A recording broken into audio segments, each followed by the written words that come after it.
My faith is really shaken, and I'm not sure what to do. My inclination has always been toward God, and whatever I am today, of course, is because of God. But in the corner of my heart, I have questions and doubts. What can I do to restore my faith? Well, the nice thing about God is He doesn't mind questions.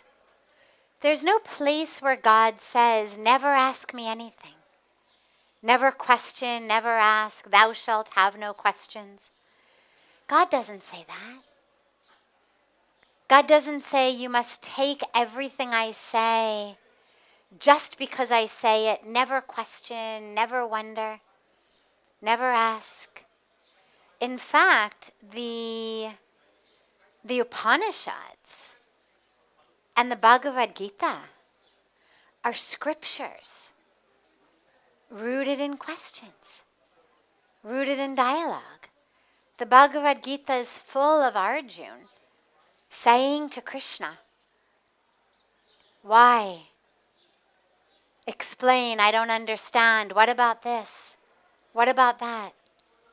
700 verses of questions. The Upanishads are full of questions, dialogues, questioning. So the first important part is, don't worry if you have questions. God's okay with your questions. It's fine to have them. It's even fine to have doubts. Again, there's nothing that says thou shalt never have a doubt. Thou shalt turn off your rational mind. There's nothing in our scriptures that says that.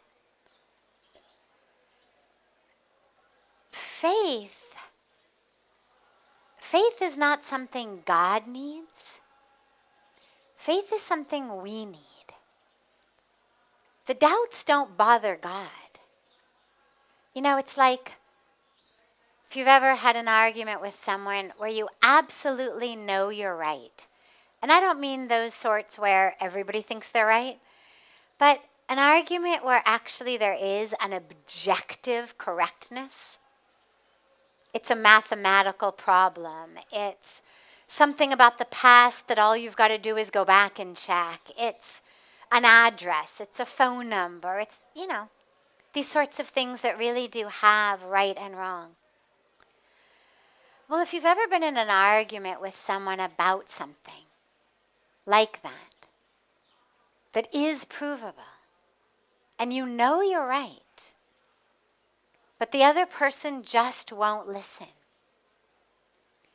it doesn't usually bother you because you know, well, at the end of the day, eventually they're going to realize I'm right. Like, all the facts are there.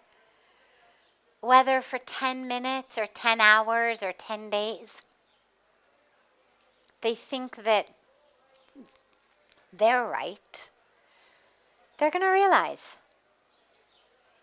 And I think in the same way God feels, they'll realize eventually. If not this life, next life. If not next life, the life after that.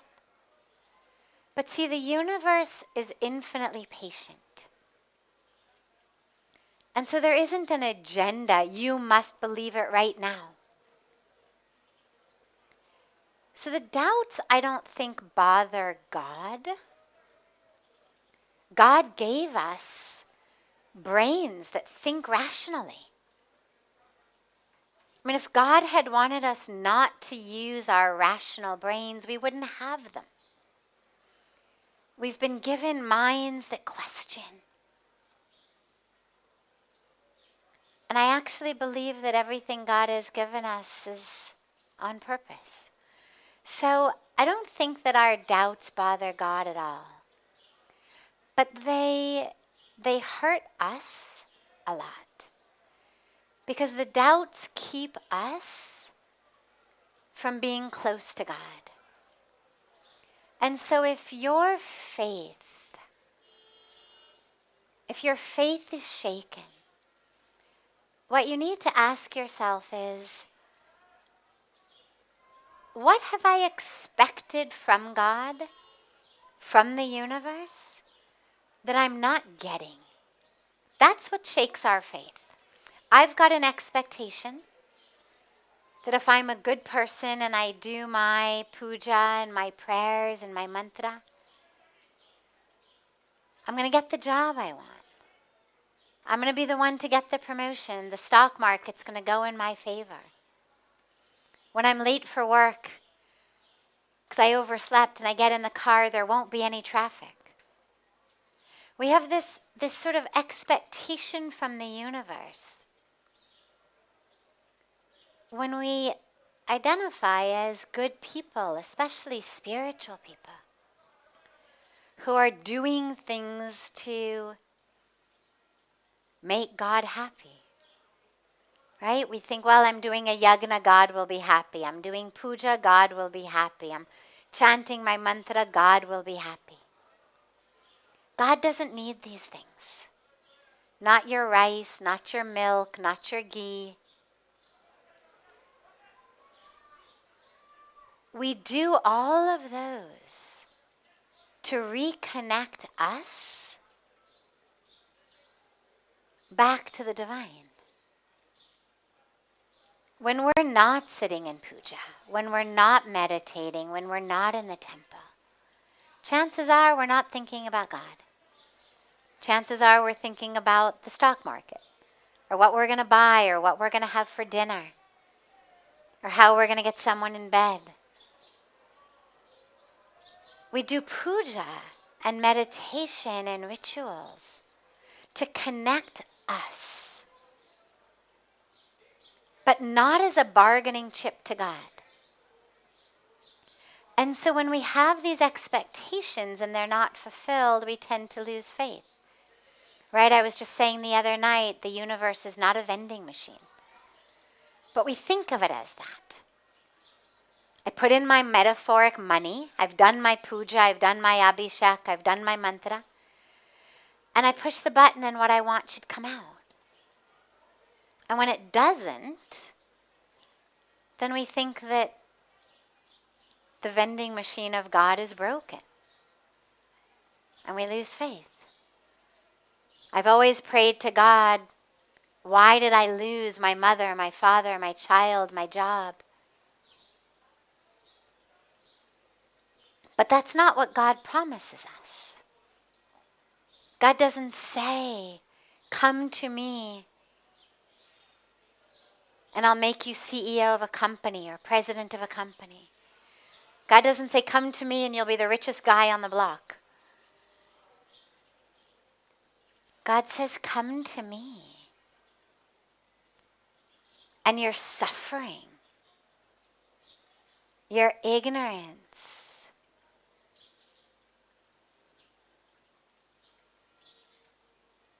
will disappear. Come to me.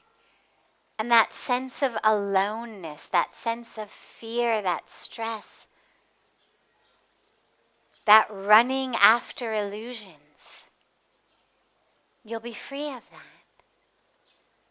Come to me and you'll know who you are. This is what God promises us. But our faith tends to get shaken when we're thinking of God as a vending machine. So if you find yourself with shaken faith, simply ask yourself, first of all, again, doubts, fine, have them as long as you need them. God will be patient. Questions, ask as many as you want.